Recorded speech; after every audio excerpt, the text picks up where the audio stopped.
Hello everyone, this is Coach Julio and hope you're well.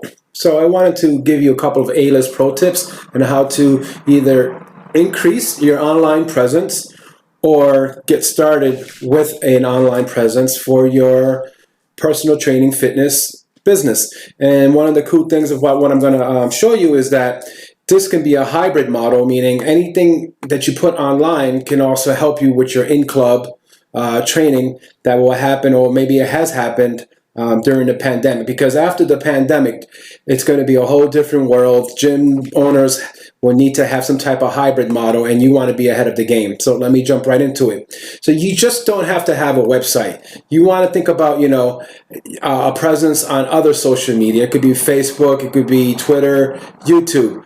But the most important thing is to have your own calling card, and that is your own domain name. Now, I don't want to complicate this.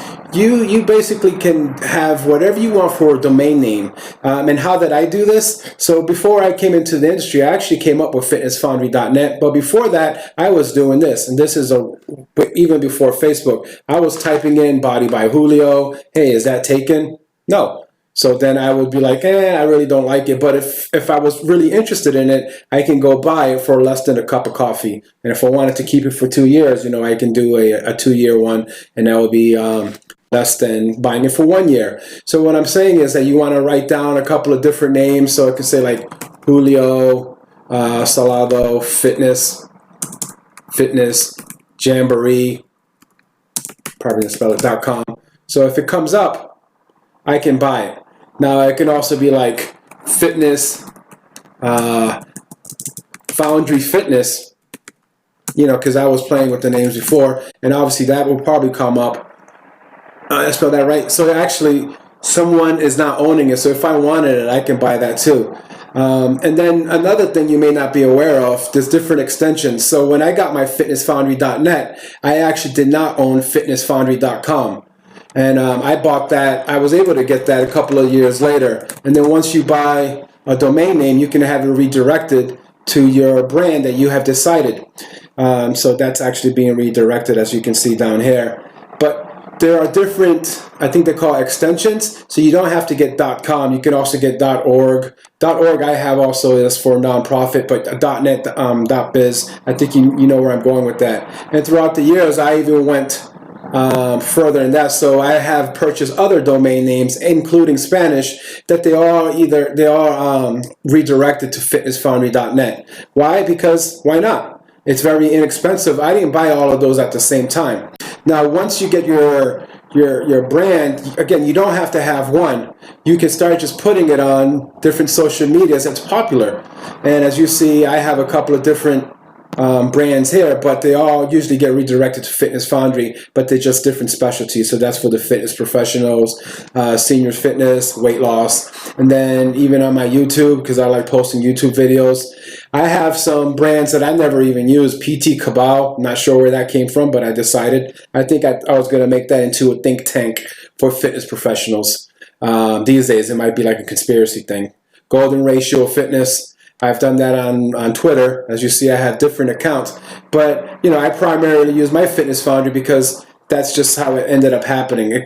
I have a real estate one too, but who knows? I could have got more following, etc., with my Sparta seniors. But what I'm getting at is that you don't have to wait till you have everything in plan, like a whole website. No, you can just buy a domain name, as you saw about me. Just put something on there, put, website under construction, and then that's your calling card.